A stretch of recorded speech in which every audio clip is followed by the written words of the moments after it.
Hello everyone and welcome back, I'm Is the Feral Cat and this is How to Swim, the guide for free-to-play and low-spend players of Lord of the Rings Rise to War.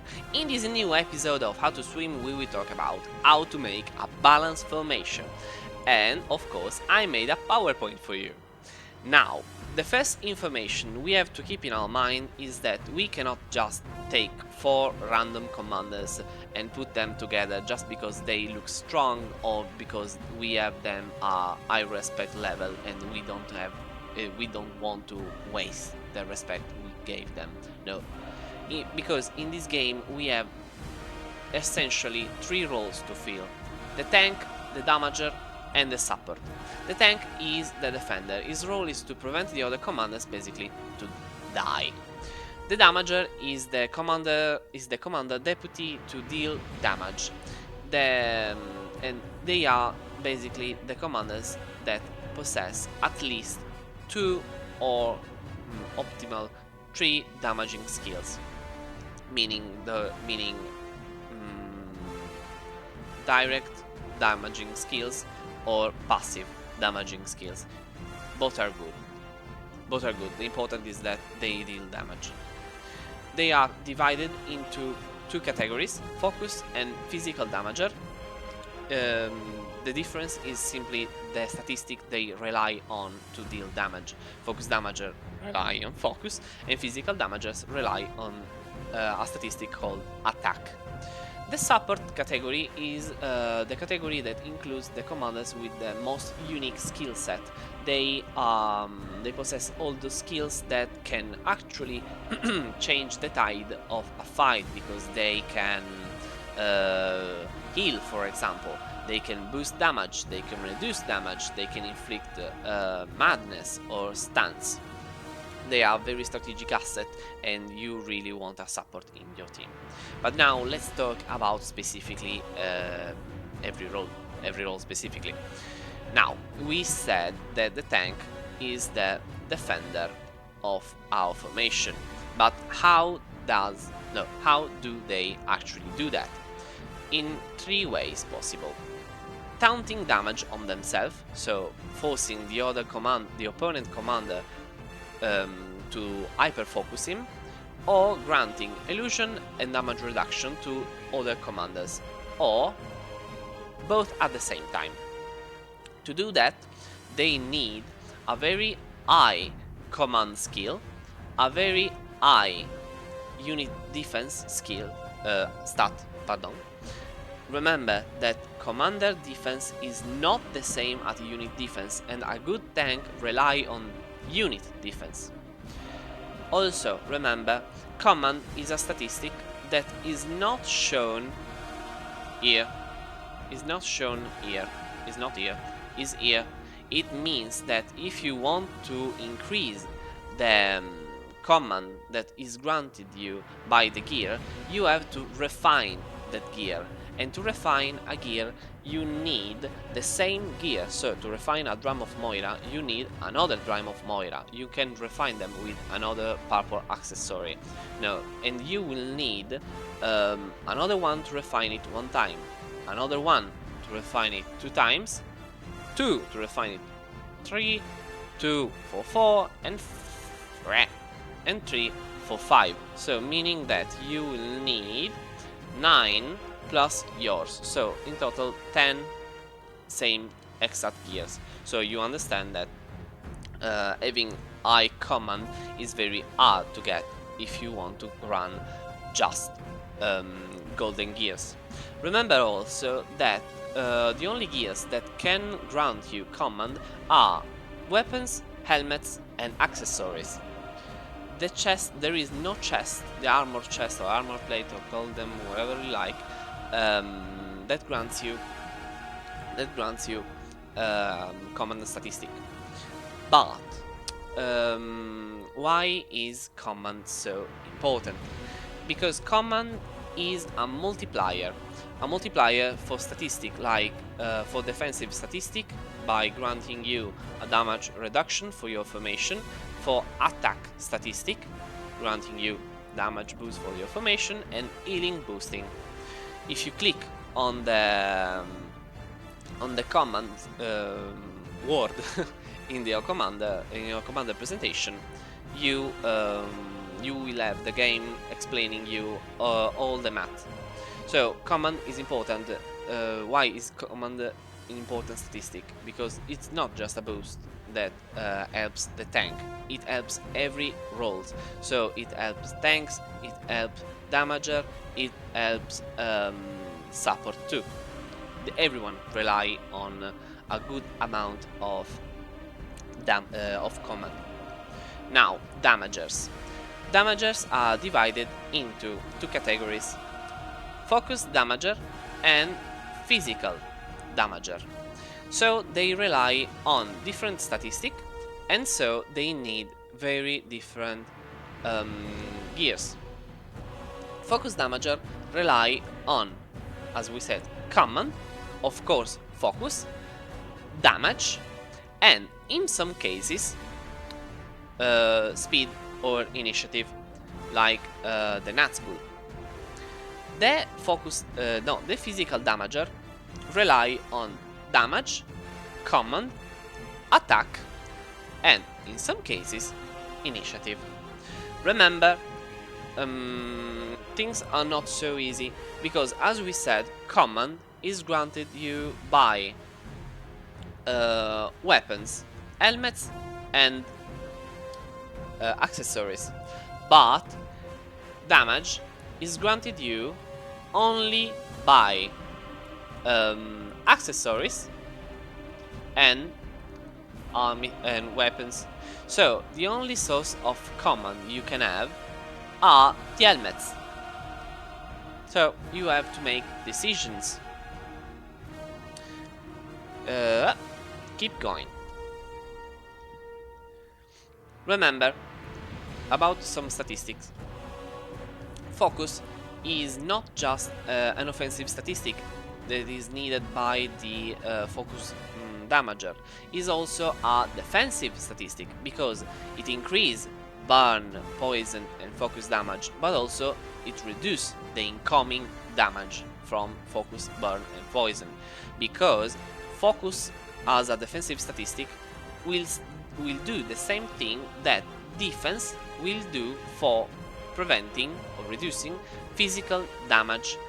Defense works only against physical damager. Defense will not help you against focus. And remember, troop defense is not the same at command defense. They are not the same. If a statistic increase, if a gear says troop defense is troop defense, if it says command defense is command defense. Keep it in mind. Is an error I see very much so, very many times. I don't think is English, but I don't give a shit. Now, initiative. Initiative is just the fancy name for speed. And how does initiative works? Basically, the faster commander start first, but initiative you have to keep in mind is not just the initiative shown by your commander, because in this case is the speed of my commander is 24. I have also to sum to 24 the initiative of my unit, of the unit I assign that commander. So let's say I give that commander Cataphract or Hobbit. They should have, if I'm not wrong, 16 total, 40 initiative. If another commander, an opponent commander, has let's say 25 initiative, so it's faster than my commander, but this commander is running trolls, which have 2 of initiative. The final result is 27. 27 is minor, lesser, of 40. So my commander, even if is slower, will start first. And there are commanders that really needs to be fast, because needs to be fast, or at least faster than some other commanders, because for example, if you have a Gandalf the White, you want Gandalf the White to launch White Council before Witch King, for example, launches his R2 skills, or his his R2 will deal damage before the damage reduction of White Council, which will make White Council basically useless. Now, supports. The supports are divided into two categories: the defensive supports that grant you damage reduction, that give you control, that have control skills like madness and stuns, grant you illusion, heal, they poke, they do a lot of things and are a strategic asset for your formation. We have also offensive supports. Those bad boys basically boost damage dealt by other commanders or their troops, the troops you assign them, so making them troop boosters.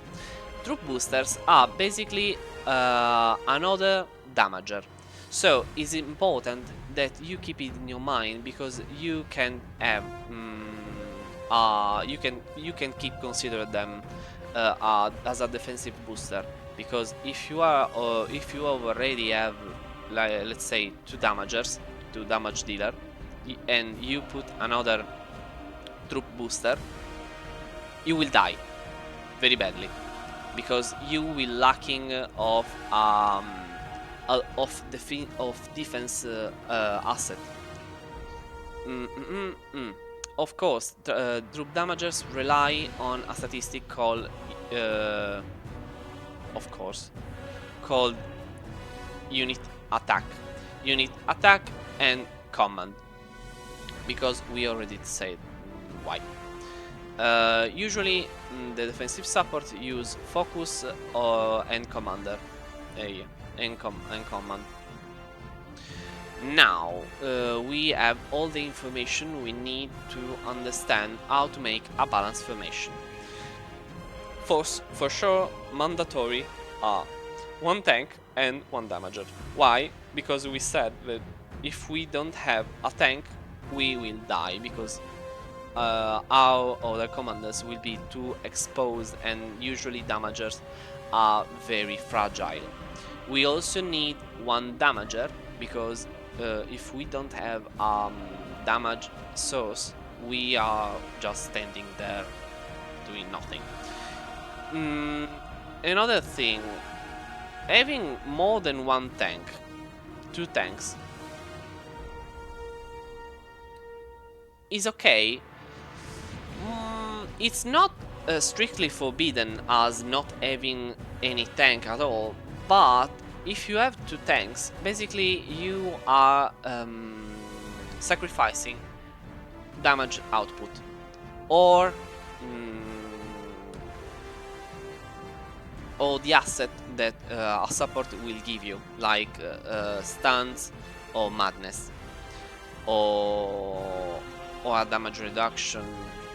It's a decision you have to make considering the commanders you are running. As I said, I really recommend to use a defensive support, mostly because your tank is not Jesus Christ, so it cannot help and save everyone in your formation alone, and the defensive support will also bring very important asset to your team, like madness, and we said that many times. Last thing, we need another source of damage, because we have one tank, one damager, and let's say one support. We need another source of damage, because if our damager will be stunned or get mad, we will be left without any damage output. So we need another source of damage. The best thing to make everything more efficient is if our main damager is, let's say, a physical damager, it would be very nice to have a focus damager or a troop booster to have something different and a different source of damage, meaning if your opponent is running very tough commanders with very high defense statistic, focus will be able to bypass that statistic. It's nice to it would be nice to have, but it's not fundamental, because it's basically useless if I tell you you must have a physical damager and a focus damager, because if you don't possess the gears you need to make that commander work, you are going to use a commander too weak to actually help. So at that point you could just run to physical damager or to focus damager or whatever you like. The important thing is that your commander will survive and you are able to deal damage, or at least you are able to survive a fight. I think that for today we are done, and we will see you, and I will see you, hopefully, next time for the next episode, where we will start talking about tanks. Every commanders explain for their role, so we will start with all the commanders like Sauron, Galadriel, Frodo, Boromir, Falgin, and Gil-galad, and Undying. Many things to say about those commanders. Those commanders are very important because they are like Undying, Galadriel, and Sauron. They are and Boromir and Gil. They are extremely versatile, and they can also be a good option for damage booster, or for example Galadriel and Undying, damage booster or defensive support.